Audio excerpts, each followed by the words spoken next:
অর্থ পাচার মামলায় নিম্ন আদালতে বিএনপির সিনিয়র ভাইস চেয়ারম্যান তারেক রহমানকে দেয়া খালাসের আদেশের বিরুদ্ধে দুর্নীতি দমন কমিশনের আপিল গ্রহণ করেছে হাইকোর্ট। একই সঙ্গে বিচারিক আদালতে তারেককে আত্মসমর্পণের নির্দেশ দিয়েছে উচ্চ আদালত।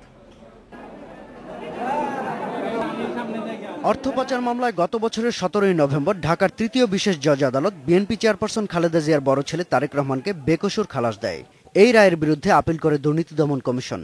শুনানি শেষে আপিল আবেদন গ্রহণ করে বিচারপতি নিজামুল হক ও বিচারপতি মোহাম্মদ জাহাঙ্গীর হোসেনের সমন্বয়ে গঠিত বেঞ্চ। একই সাথে তাকে বিচারিক আদালতে আত্মসমর্পণের নির্দেশ দেয় আদালত।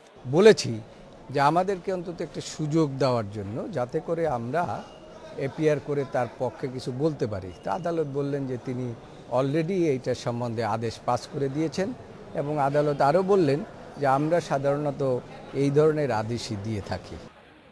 তারেক রহমানের আইনজীবী মনে করেন, এত দীর্ঘ বিচারিক প্রক্রিয়ার পর আশা রায়ের বিরুদ্ধে এমন আদেশ নজিরবিহীন। ভিন্ন মত দেন দুদকের আইনজীবী। আমরা আপিলের গ্রাউন্ডে অনেকগুলি কথা বলেছি। এই মামলায় একজন বিদেশি এফবিআই ইন্সপেক্টর সাক্ষী দিয়েছেন, ওনার সাক্ষীগুলো প্রপারলি ইভ্যালুয়েট করা হয়নি, এবং অন্য যে সাক্ষীগুলো ছিল সেই সাক্ষীগুলো প্রপারলি ইভ্যালুয়েট করা হয়নি, এবং মানি লন্ডারিংয়ের যে ডেফিনিশন আছে সেই ডেফিনিশনের আলোকে সাক্ষীগুলো যদি উনি প্রপারলি ইভ্যালুয়েট করতো, তাহলে হয়তো এটা অন্য কিছু হতে পারতো।